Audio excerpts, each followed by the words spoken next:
Olá, meus irmãos e minhas irmãs, paz seja com todos vocês. Como vocês estão? Espero que todos estejam bem. Sejam bem-vindos a mais um vídeo aqui no canal Preparando o Caminho. E desde já gostaria de pedir que você se inscreva no canal, deixe seu like, que é como a plataforma entende que esse vídeo ele é relevante, vai compartilhar para mais pessoas. Ative as notificações para você sempre receber uma notificação no YouTube quando sair vídeo novo. E também compartilhe, faça a sua parte para mais pessoas, para um amigo, para um familiar que precisa ouvir a palavra de Deus, que nos restaura, que nos transforma.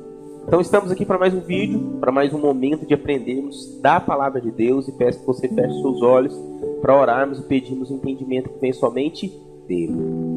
Senhor, nosso Deus, nós estamos aqui diante da tua presença, reconhecendo que nada somos, que precisamos do teu entendimento. Por isso eu peço, Espírito Santo de Deus, venha derramar o teu mover, o teu fluir em nós, na minha vida, na vida dos meus irmãos e irmãs que assistem esse vídeo. Que a tua graça nos fortaleça, nos capacite a viver o real evangelho que o Senhor tem e preparou para nós. Assim nós pedimos e te agradecemos e repreendemos todo o mal, todo o empecilho, em nome de Jesus. Amém.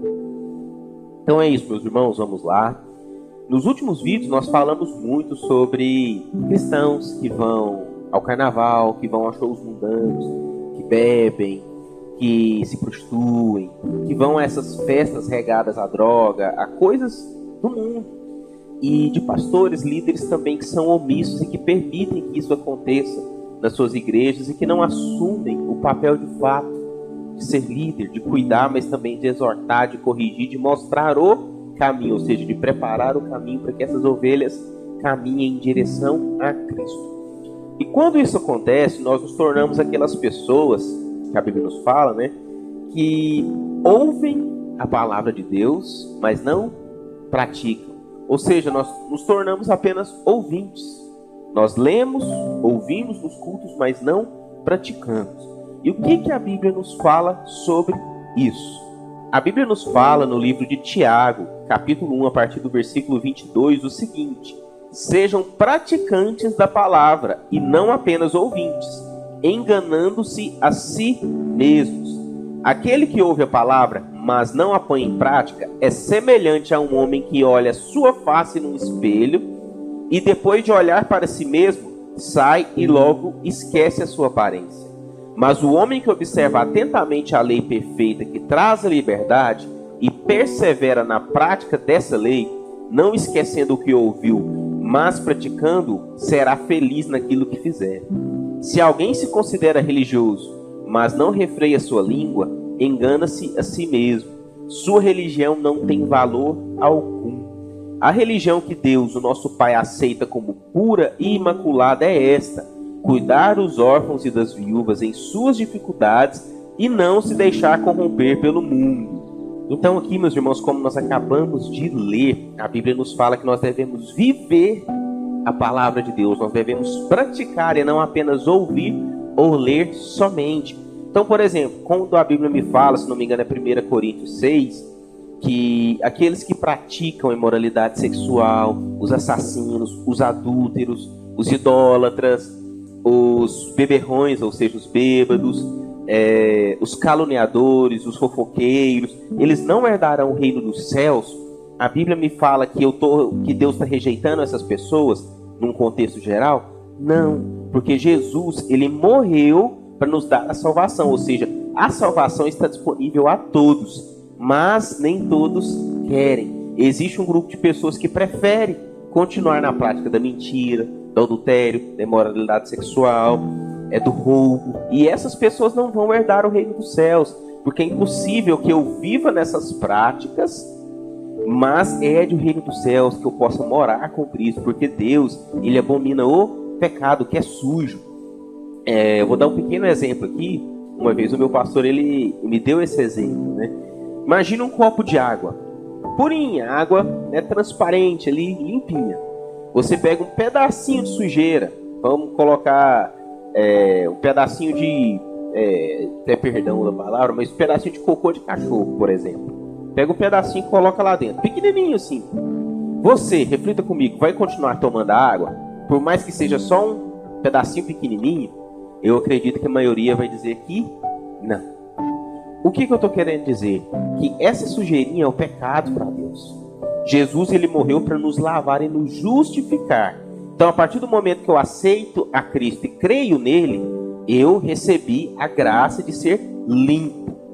Só que quando eu escolho voltar para essas práticas, eu me torno sujo novamente, porque eu escolhi voltar para o pecado.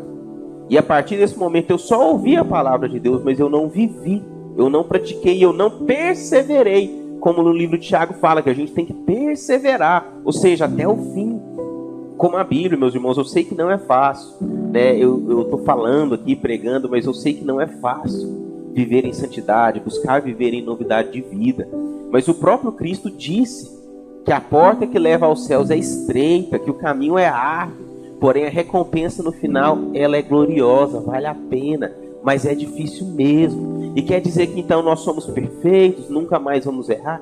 Não, não é isso, mas os nossos erros têm que ser pontuais. Quero exemplificar aqui a partir até do versículo 26, que fala, né, aquele que pensa ser religioso, mas não refreia a própria língua, a religião dele é vã, ela não vale nada. O que essa passagem quer nos dizer? Não é apenas sobre a própria língua, mas nos remete ao quê? Ao domínio próprio, que é o fruto do Espírito, certo? Então, quando eu tenho o domínio próprio, eu consigo refrear a minha língua, eu não vou mentir, eu não vou fofocar, eu consigo fugir da imoralidade sexual, certo?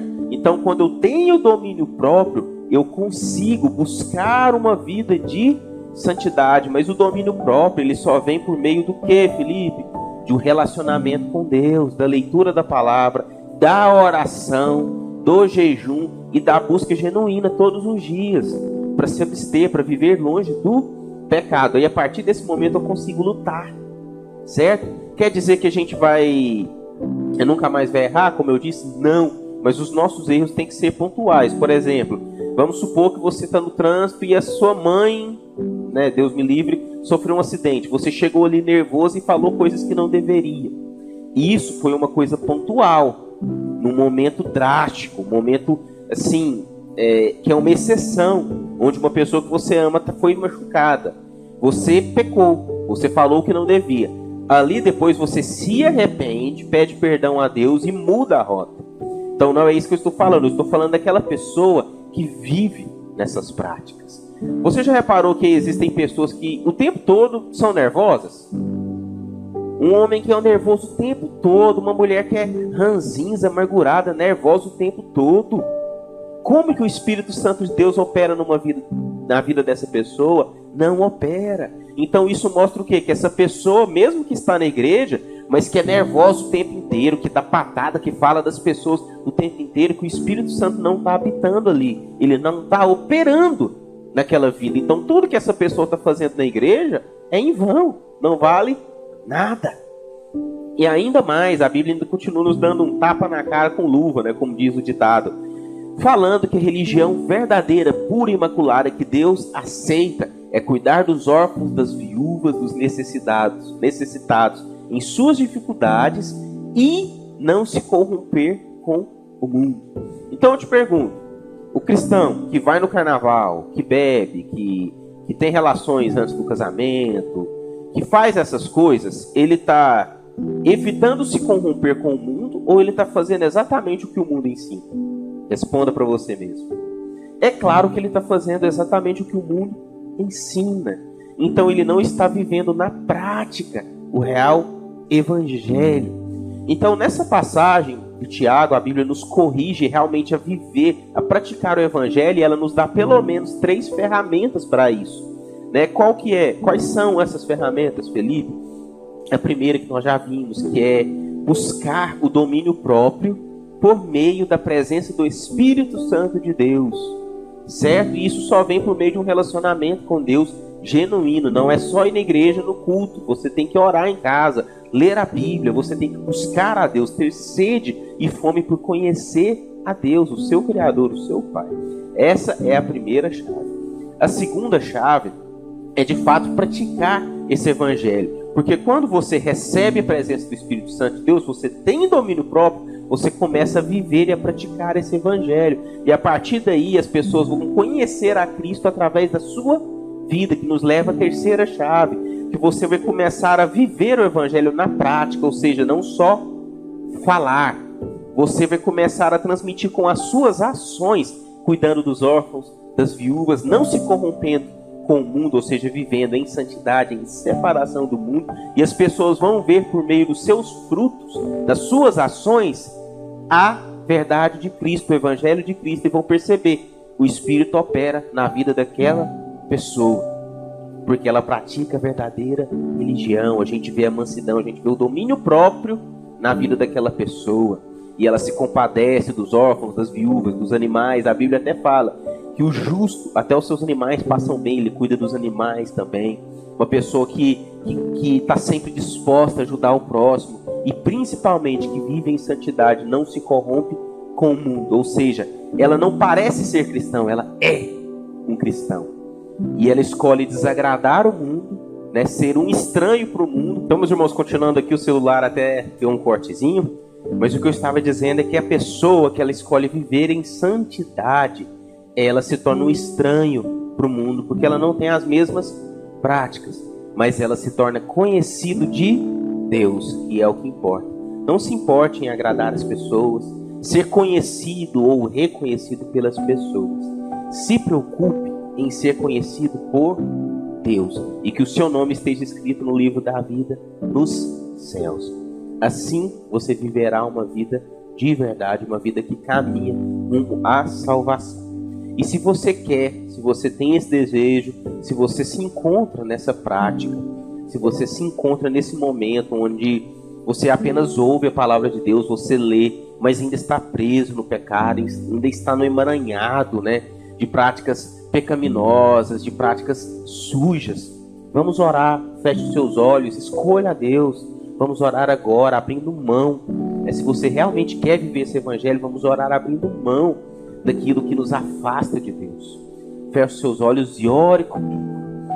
Senhor, meu Deus, eu estou aqui orando por esse irmão, por essa irmã, Pai, que está tomando essa decisão neste momento de viver o real evangelho, Pai, de se tornar de fato uma nova criatura e um filho de Deus, Pai.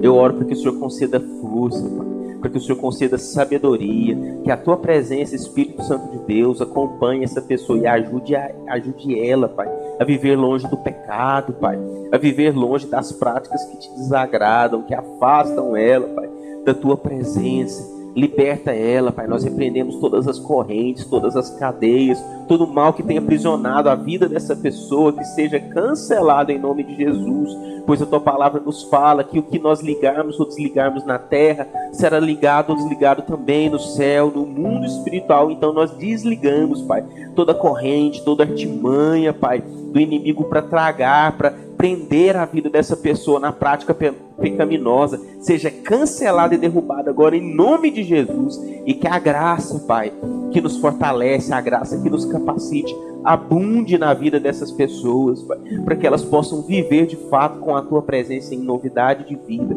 E a partir deste dia nós declaramos que essa pessoa vai ver a diferença do Senhor na vida dela, e ela vai passar a viver de fato o real evangelho, e não mais vai ser um ouvinte ou apenas um leitor, mas sim um real imitador de Cristo. Assim nós declaramos em nome do Pai, do Filho e do Espírito Santo de Deus, em nome de Jesus, amém. É isso, meus irmãos, que esse vídeo tenha te edificado, que a graça te acompanhe. Um grande abraço.